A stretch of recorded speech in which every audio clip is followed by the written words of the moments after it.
Assalamualaikum warahmatullahi wabarakatuh. Selamat pagi, selamat siang, selamat sore, dan juga selamat malam kepada penonton video ini. Perkenalkan, kami dari kelompok 5 yang terdiri dari Kak Otius, Dewi Azahra, Ayu Kinan, saya sendiri Livia Putri, dan yang terakhir Lailatul Badriyah.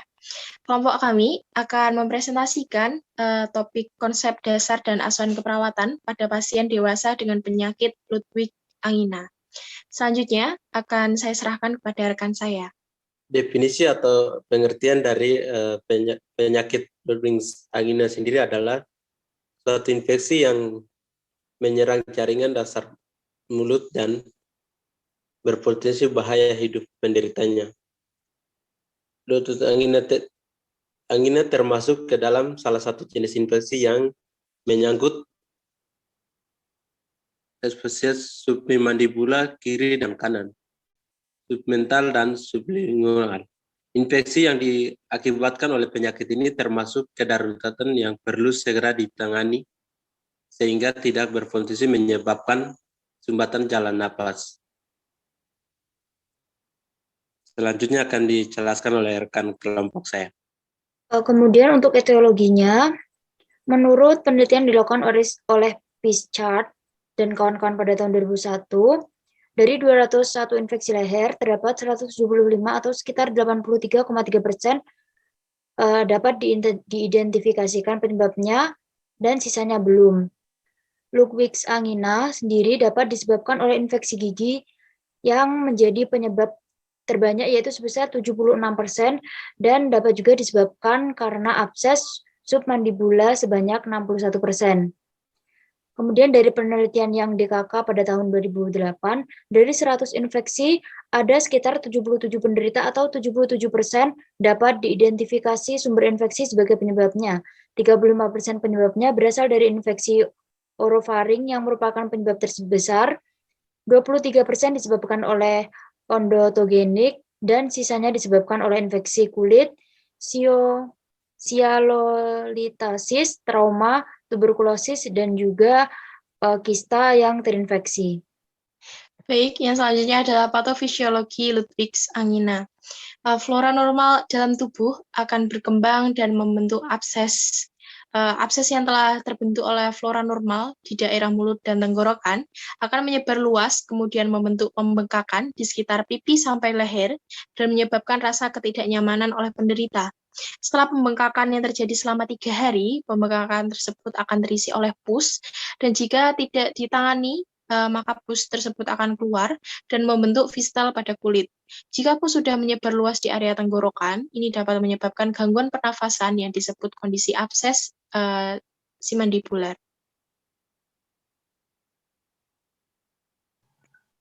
Kemudian ini ada gambar dari seseorang yang menderita Ludwig angina. Kemudian manifestasi klinis dari Ludwig angina, yaitu pasien dengan Ludwig angina biasanya memiliki riwayat ekstrasi gigi sebelumnya atau higien oral yang buruk dan nyeri pada gigi. Gejala klinis yang ditemukan konsisten dengan sepsis, yaitu demam, takipnea, dan takikardi. Pasien bisa gelisah, agitasi, dan konfusi. Gejala lainnya yaitu adanya pembengkakan yang nyeri pada dasar mulut dan bagian anterior leher. Demam, disfagia, odinofagia, drooling, trismus, nyeri pada gigi, dan vertebrae. Suara serak, stridor, distress, pernafasan menurun, air movement, cyanosis, dan sniffing position.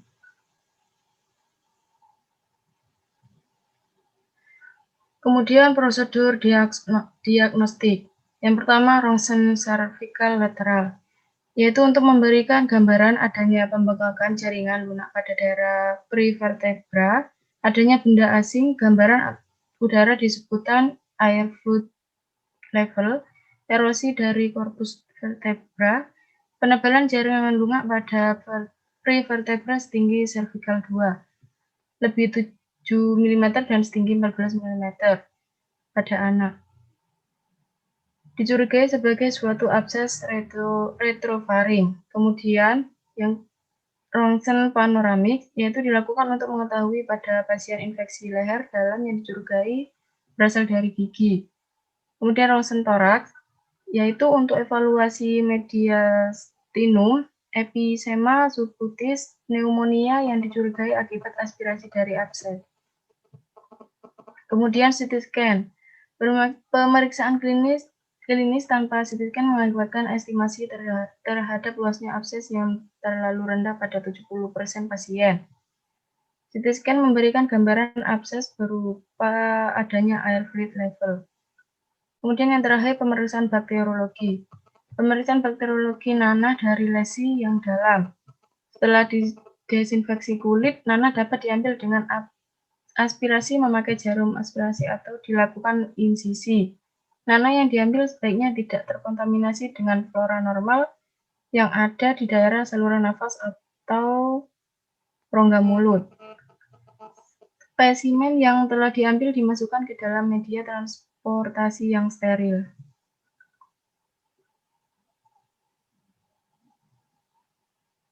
Kemudian penata laksanaan medis, yaitu yang pertama insisi dan drainase. Hal ini dapat dilakukan baik secara intraformal maupun intraoral maupun ekstraoral, tergantung pada lokasi infeksi. Aspirasi nanah sebelum insisi memungkinkan metode pengambilan sampel lebih akurat karena mengurangi kontaminasi dan membantu melindungi dari bakteri anaerob. Kemudian antibiotik. Antibiotik dapat diberikan secara empiris atau antibiotik spesifik yang diberikan berdasarkan teks kultur dan sensitivitas. Pada pasien ini diberikan antibiotik berupa amoxicillin, yaitu penisilin spektrum luas. Kemudian analgesik. Obat antiinflamasi non-steroid digunakan pada nyeri ringan sampai sedang. Analgesik opioid seperti dihidrokodein dan petidin digunakan untuk rasa sakit yang parah. Paracetamol, ibuprofen, dan aspirin cukup untuk sebagian besar nyeri ringan akibat infeksi gigi. Analgesik perlu diberikan dengan hati-hati, terutama apabila menggunakan narkotika, karena membawa risiko depresi pernapasan.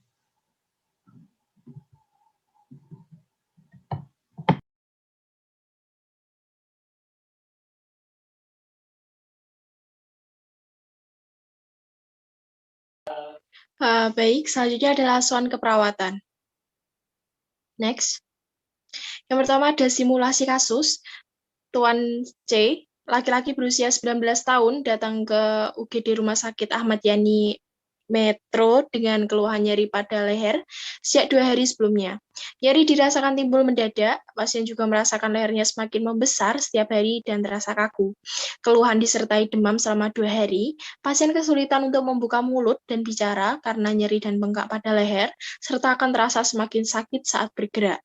Pasien juga mengatakan bahwa dirinya merasakan bengkak pada dasar lidah dan mengeluarkan nanah. Pasien mengeluhkan panas pada badan sejak sehari sebelumnya, lalu pasien tidak mengalami sesak dan pilek. Pasien mengaku sering sakit gigi sejak 2 hari yang lalu pasien tidak memiliki riwayat cabut gigi, tindik lidah, trauma, juga kelainan darah. Selanjutnya. Selanjutnya adalah pengkajian biodata sesuai dengan simulasi kasus sebelumnya. Dapat dilihat melalui layar. Next. Selanjutnya kita akan masuk pada pengkajian riwayat kesehatan. Yang pertama ada keluhan utama. Pasien mengalami kesulitan berbicara karena nyeri bengkak yang dirasakan pada lehernya. Pasien juga mengatakan bahwa lidahnya terasa bengkak dan terdapat tanah. Semenjak pasien mengalami nyeri, pasien juga mengatakan bahwa ia demam. Pasien mengalami kesulitan dalam bergerak, bernafas, dan juga makan. Riwayat penyakit sekarang, pasien mengalami nyeri bengkak pada lehernya, demam selama 2 hari, dan kesulitan makan yang diakibatkan Ludwig angina. Awalnya pasien tidak menyangka penyakitnya bertambah parah, sehingga saat pasien merasa bertambah sakit, maka pasien memutuskan untuk rumah sakit. Selanjutnya kita akan masuk pada riwayat penyakit dahulu. Pasien pernah menderita penyakit cacar air saat anak-anak dan mengatakan bahwa dirinya belum pernah mencopot gigi dalam waktu dekat ini. Selain itu, pasien menyangkal pernah mengalami sesak dan pilek. Riwayat penyakit keluarga, salah dua keluarga pasien, yaitu ayah dan neneknya, memiliki riwayat kulit sensitif. Riwayat psikososial, pasien terlihat cemas dan protektif pada bagian wajahnya karena nyeri yang dideritanya tidak kunjung mereda dan pasien ingin sekali kembali aktif dalam perkuliahan. Namun, keluarganya, terutama orang tua, selalu berusaha mendukungnya untuk sembuh. Untuk riwayat pemakaian obat, sebelum pasien memutuskan untuk pergi ke rumah sakit, pasien mencoba mengonsumsi paracetamol dengan merek Decolgen, obat pereda nyeri dengan merek Mevinal, dan juga obat sakit gigi dengan merek Ataflam. Next.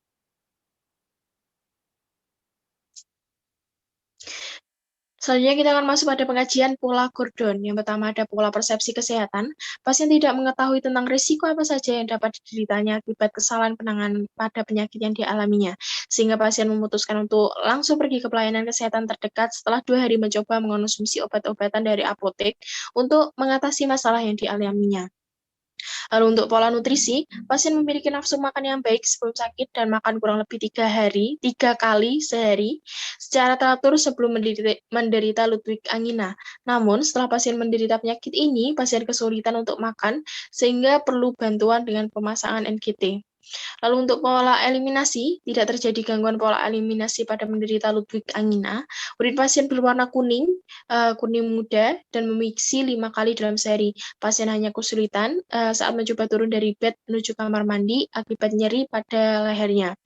Lalu pola aktivitas dan latihan, pasien adalah seorang mahasiswa yang setiap harinya harus pergi ke kampus untuk melakukan kegiatan belajar dan berorganisasi. Namun karena klien mengalami penyakit ini membuatnya tidak bisa melakukan kegiatan kuliahnya. Aktivitas pasien juga terbatas, sensitivitas meningkat di sekitar area yang sakit, pasien juga meminimalkan pergerakan dikarenakan takut rasa nyeri pada lehernya akan terasa lebih sakit. Next.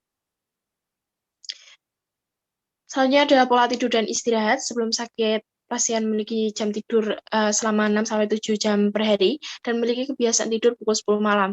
Namun setelah sakit, pasien mengalami kesulitan tidur karena merasa perih, gatal, dan nyeri pada pada lehernya yang terkena Ludwig angina.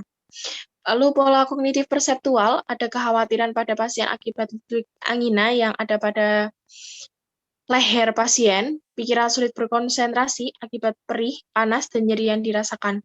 Kemampuan berkomunikasi dan memahami masih baik karena pasien paham apa yang sedang dibicarakan. Selain itu, tidak ada gangguan penglihatan dan pendengaran, namun pasien terlihat meringis kesakitan.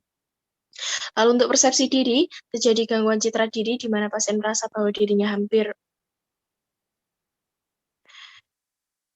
mohon maaf, mungkin ada kesalahan di sini. Kita lanjutkan pada pola peran hubungan. Pasien adalah mahasiswa yang sangat aktif di bidang akademik maupun non-akademik, sehingga pasien sering menyelesaikan kegiatannya sampai larut malam, sehingga sering lupa menggosok gigi sebelum tidur. Pasien mengatakan karena dirinya sedang sakit, akhirnya kegiatan perkuliahannya terganggu. Untuk persepsi diri ini, pasien merasa citra dirinya terganggu karena penampilannya berubah akibat sakit yang dideritanya. Mohon maaf, yang ditampilkan di layar ini salah ya. Selanjutnya kita akan masuk pada pola seksualitas. Semenjak sakit, gairah seksual pasien menurun. Lalu pola coping stres, pasien mengalami stres karena kondisi nyeri pada bagian yang terluka dan memikirkan tentang sakitnya yang tak kunjung membaik. Pasien juga merasa tidak percaya diri karena keadaannya yang kurang baik, namun orang tuanya selalu mendukung dan mendukung akan kesembuhan pasien. Lalu untuk pola nilai kepercayaan, pasien beragama Islam, pasien taat dalam beribadah dan percaya bahwa apa yang terjadi pada dirinya sebagai ujian untuk menghapus dosanya. Namun karena adanya pembengkakan pada leher, pasien mengalami kesulitan saat melaksanakan ibadah. Next. Selanjutnya adalah pathway Ludwig angina berdasarkan kasus yang kami angkat. Yang pertama, karena adanya oral hygiene yang buruk pada pasien menyebabkan infeksi gigi dan flora normal abses. Infeksi gigi dan flora normal abses ini menyebabkan infeksi oral yang menyebabkan gangguan integritas kulit atau jaringan. Gangguan integritas kulit atau jaringan ini menyebabkan abses. Mohon maaf, sebelumnya, flora ini awalnya berkumpul, lalu membentuk abses, lalu infeksi oral, lalu menyebabkan gangguan integritas kulit atau jaringan, lalu membentuk odem atau edema pada leher. Edema ini nantinya menyebabkan nyeri akut. Nyeri akut menyebabkan gangguan rasa nyaman. Selain itu, edema menyebabkan kebersihan jalan napas tidak efektif, lalu gangguan citra tubuh, dan risiko defisit nutrisi. Selanjutnya adalah pengkajian head to toe, mulai dari kepala. Bentuk kepala asimetris karena adanya Ludwig angina pada bagian dagu dan dagu hingga leher, dan adanya edema pada dagu. Rambut berwarna hitam dan penyebaran rambut rata, tidak ada lesi. Kulit kepala bersih dari kutu dan tidak terdapat ketombe. Rambut kasar. Wajah terdapat jerawat, terdapat kemerahan dari area pipi bawah hingga dagu. Wajahnya pucat dan wajah asimetris akibat sakit Ludwig angina itu tadi yang ada odemnya. Lalu untuk mata, konjungtiva normal, tidak ada kelainan maupun bengkak dan kemerahan, serta pasien mengatakan memiliki gangguan miopi atau rabun jauh sehingga menggunakan kacamata. Untuk mulut dan gigi, bibir berwarna pucat, gigi molar 1 dan 2 bagian kanan dan kiri berlubang, adanya bengkak pada dasar lidah dan mengeluarkan nanah. Selanjutnya, lalu untuk leher, terdapat odem atau pembengkakan akibat indikasi adanya infeksi, tekanan vena jugularis 10 cm H2O. Lalu untuk torak, irama jantung tidak normal, dengan adanya frekuensi nadi meningkat akibat jantung dipaksa untuk memompa lebih, yaitu 112 kali per menit. Tidak ada bunyi napas tambahan, tidak ada benjolan, dan tidak ada nyeri tekan. Untuk abdomen, kondisi menunjukkan tidak ada luka bekas operasi, tidak ada distensi abdomen, tidak ada pembengkakan organ, dan bising usus terdengar 16 kali per menit atau normal. Untuk genitalia, tidak ada nyeri tekan, tidak ada luka maupun odem. Untuk rektum, bersih dan tidak ada edema. Untuk ekstremitas, kulit pada tangan dan kaki sehat dan berfungsi sebagaimana mestinya. Dan integumen, terdapat abses pada kelenjar submandibula, mengingat kelenjar submandibula merupakan bagian dari integumen yang disertai kemerahan dan nyeri. Selanjutnya akan saya serahkan kepada rekan saya. Baik, selanjutnya yaitu diagnosis keperawatan. Di sini kelompok kami mengambil 6 diagnosis keperawatan dalam kasus yang kami ambil. Yang pertama yaitu gangguan integritas kulit atau jaringan berhubungan dengan faktor mekanis, dibuktikan dengan kerusakan jaringan dan atau lapisan kulit dan nyeri. Sebelumnya, mengapa kelompok kami mengambil diagnosa gangguan integritas kulit atau jaringan ini? Ini disebabkan Ludwig angina terjadi karena abses submandibula, di mana submandibula ini merupakan kelenjar dan kelenjar adalah jaringan lunak. Kemudian diagnosa yang selanjutnya, bersihan jalan nafas tidak efektif berhubungan dengan proses infeksi, dibuktikan dengan pasien mengeluh sulit bicara, gelisah, dan frekuensi nafas berubah. Yang ketiga yaitu nyeri akut berhubungan dengan agen pencedera biologi, dibuktikan dengan pasien mengeluh nyeri, tampak meringis, bersikap protektif, gelisah, frekuensi nadi meningkat, dan sulit tidur. Kemudian gangguan rasa nyaman berhubungan dengan gejala penyakit, dibuktikan dengan penyakit mengeluh sulit tidur, pasien mengeluh sulit tidur, pasien mengeluh merasa nyeri, tampak gelisah, dan merintih. Kemudian yang kelima yaitu gangguan citra tubuh berhubungan dengan perubahan struktur atau bentuk tubuh, dibuktikan dengan pasien mengeluh bagian tubuhnya semakin membengkak. Kemudian yang terakhir yaitu risiko defisit nutrisi, dibuktikan dengan ketidakmampuan pasien menelan makanan.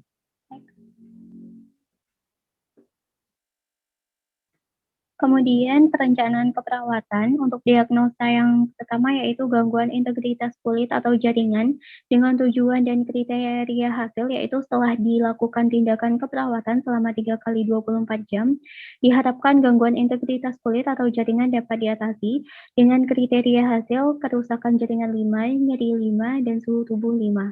Untuk intervensinya yaitu dilakukan perawatan luka. Yang pertama yaitu monitor karakteristik luka, monitor tanda-tanda infeksi, berikan suplemen vitamin dan mineral, jelaskan tanda dan gejala infeksi, kemudian kolaborasi pemberian antibiotik. Next. Untuk diagnosa yang kedua yaitu bersihan jalan nafas tidak efektif. Tujuan dan kriteria hasilnya yaitu setelah dilakukan tindakan keperawatan selama 1 kali 24 jam diharapkan bersihan jalan nafas tidak efektif dapat diatasi dengan kriteria hasil sulit bicara 5, gelisah 5, dan frekuensi nafas 5. Untuk intervensinya yaitu manajemen jalan nafas dengan monitor pola nafas, monitor bunyi nafas tambahan, pertahankan kepatenan jalan nafas dengan head tilt dan chin lift, kemudian pastikan semi fowler atau fowler, berikan minum hangat, berikan oksigen, dan anjurkan asupan cairan 200 ml per hari.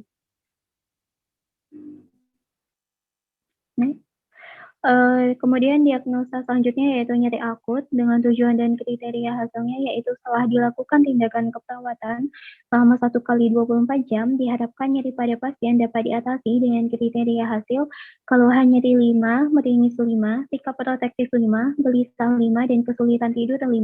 Dengan intervensi yang dilakukan yaitu yang pertama manajemen nyeri dengan identifikasi lokasi, karakteristik, durasi, frekuensi, kualitas, dan intensitas nyeri, identifikasi skala nyeri, identifikasi respon nyeri nonverbal, identifikasi faktor yang memperberat dan memperingan nyeri, berikan teknik non-farmakologis untuk mengurangi rasa nyeri, fasilitasi istirahat dan tidur, anjurkan memonitor nyeri secara mandiri, dan kolaborasi pemberian analgetik. Kemudian yang kedua yaitu pemberian analgesik dengan identifikasi karakteristik nyeri, identifikasi riwayat alergi obat, identifikasi kesesuaian jenis analgetik, monitor tanda-tanda vital sebelum dan sesudah pemberian analgetik, dan kemudian monitor efektivitas analgetik. Next. Diagnosa yang selanjutnya yaitu gangguan rasa nyaman dengan tujuan dan kriteria hasil yaitu setelah dilakukan tindakan keperawatan selama 1 kali 24 jam, diharapkan tingkat nyeri menurun dan kontrol nyeri meningkat dengan kriteria hasil keluhan tidak nyaman 5, gelisah 5, keluhan sulit tidur 5, merintih 5, iritabilitas 5. Dengan intervensi yaitu manajemen nyeri seperti yang disebutkan sebelumnya pada nyeri akut. Next. Kemudian diagnosa keperawatan yang selanjutnya yaitu gangguan citra tubuh dengan tujuan dan kriteria hasil. Setelah dilakukan tindakan keperawatan selama 3 kali 24 jam, diharapkan gangguan citra tubuh dapat diatasi dengan kriteria hasil melihat bagian tubuh 5, menyentuh bagian tubuh 5, dan respon non-verbal pada permukaan tubuh 5. Dengan intervensi yaitu promosi coping dengan identifikasi pemahaman proses penyakit, identifikasi dampak situasi terhadap peran dan hubungan, gunakan pendekatan yang tenang dan meyakinkan, perkenalkan dengan orang atau kelompok yang berhasil mengalami pengalaman yang sama, kemudian latih penggunaan teknik relaksasi. Next.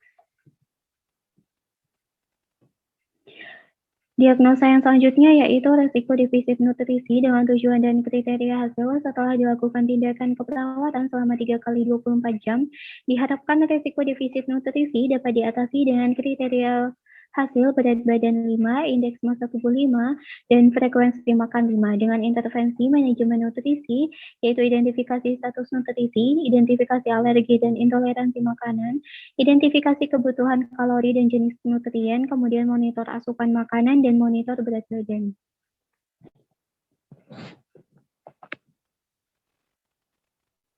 Kemudian intervensi keperawatan dan diagnosa yang pertama yaitu gangguan integritas kulit atau jaringan dengan 5 intervensi yaitu monitor karakteristik luka, monitor tanda-tanda infeksi, berikan suplemen vitamin dan mineral, jelaskan tanda dan gejala infeksi, dan kolaborasi pemberian antibiotik.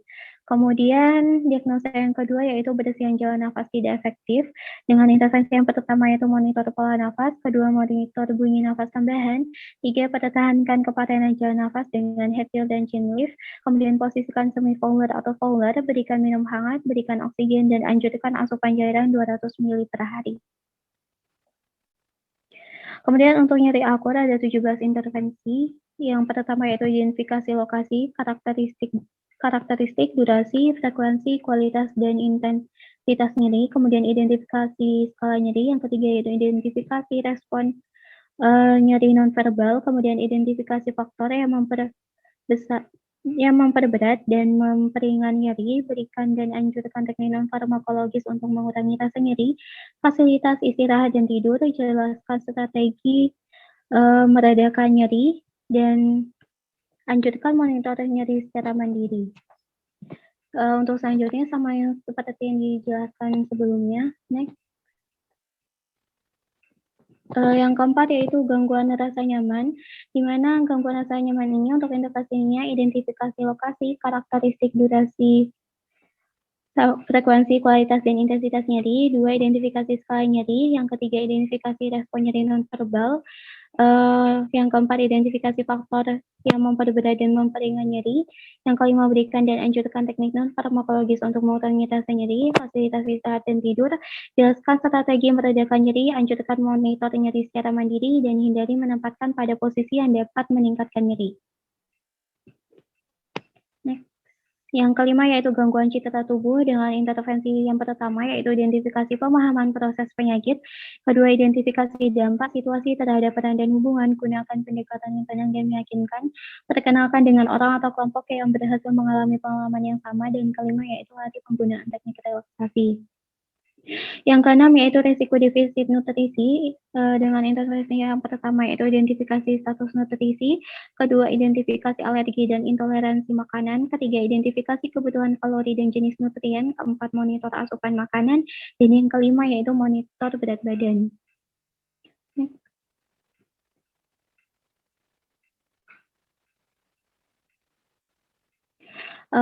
Kemudian selanjutnya yaitu evaluasi keperawatan. Untuk diagnosa yang pertama yaitu gangguan integritas kulit dan atau jaringan.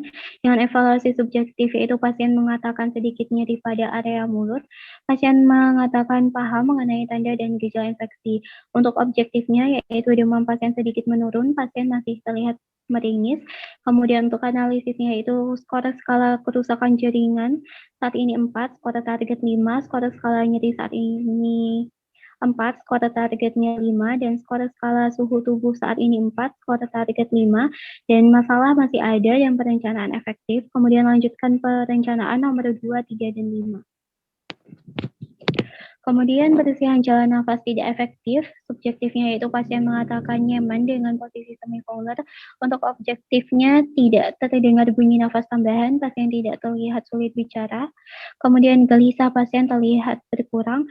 Untuk analisisnya skor skala sulit bicara saat ini 4, skor target 5, skor skala gelisah saat ini 4, skor target 5, dan skor skala frekuensi nafas saat ini 4 dengan skor target 5. Masalah masih ada dan perencanaan efektif, dan lanjutkan perencanaan nomor 1, 2, 3, 4, 5, dan 7. Kemudian untuk diagnosa nyeri akut, evaluasi subjektifnya yaitu pasien mengatakan masih merasakan sedikit nyeri pada lehernya, dan pasien paham mengenai teknik non-farmakologi mengurangi rasa nyeri. Pasien mengatakan paham ketika dianjurkan untuk memonitor nyeri secara mandiri, dan pasien mengatakan tidak memiliki alergi obat. Kemudian untuk evaluasi objektifnya, pasien masih terlihat meringis, gelisah pasien terlihat berkurang, dan kesulitan tidur pasien terlihat berkurang. Untuk analisisnya, skor skala keluhan nyeri saat ini 4 dari skor target 5, skor skala meringis saat ini 4 dari skor target 5, dan skor skala sikap protektif saat ini 4 dari skor target 5, skor skala gelisah saat ini 4 dari skor target 5, dan skor skala kesulitan tidur saat ini 5 dari skor target 5. Dan lanjutkan perencanaan nomor 2, 3, 4, 5, 7, 8, 12, dan 13.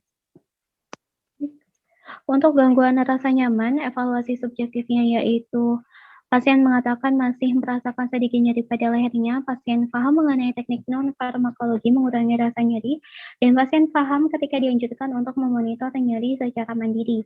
Untuk objektifnya, pasien masih terlihat merintih akibat nyeri yang dirasakan, kemudian gelisah pasien terlihat berkurang, kesulitan tidur pasien terlihat berkurang.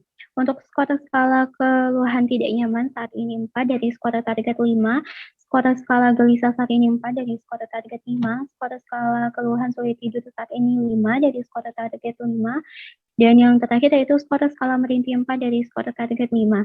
Dengan ini masalah masih ada dan perencanaan efektif. Lanjutkan perencanaan nomor 2, 3, 5, dan 7. Next. Diagnosa yang selanjutnya yaitu gangguan citra tubuh dengan evaluasi subjektif, yaitu pasien mengatakan bengkak mulai berkurang, kemudian objektifnya pasien tidak sering melihat area leher yang bengkak, dan pasien tidak sering menyentuh area leher yang bengkak. Untuk analisisnya, skor skala melihat bagian tubuh saat ini 5 dengan dari skor target 5, kemudian skor skala menyentuh bagian tubuh 5 dari skor target 5, dan skor skala respon nonverbal pada perubahan tubuh saat ini 5 dari skor target 5. Dengan ini masalah teratasi dan perencanaan efektif, dan hentikan perencanaan. Next. Kemudian yang terakhir yaitu resiko defisit nutrisi dengan evaluasi subjektif, yaitu pasien mengatakan tidak memiliki alergi terhadap makanan. Untuk objektifnya NGT masih terpasang pada pasien, dan yang untuk analisisnya, skala berat badan saat ini 4 dari skor target 5, skor skala indeks massa tubuh saat ini 4 dari skor target 5, dan skor skala frekuensi makan saat ini 4 dari skor target 5, masalah masih ada dan perencanaan efektif. Lanjutkan perencanaan nomor 1, 3, 4, dan 5.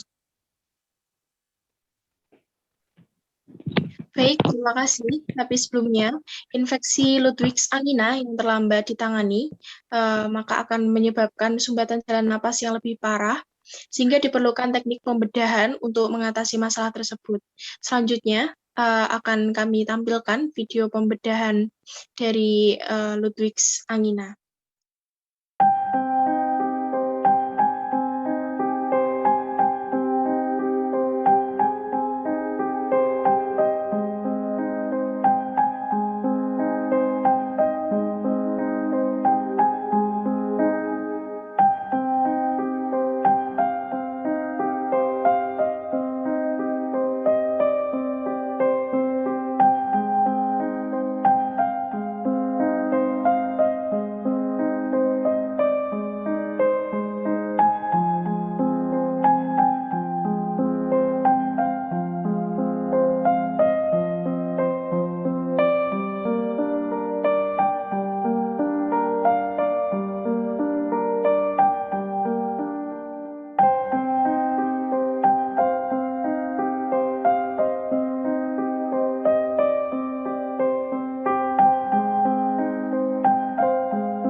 Mungkin itu yang bisa kami sampaikan. Kurang lebihnya mohon maaf.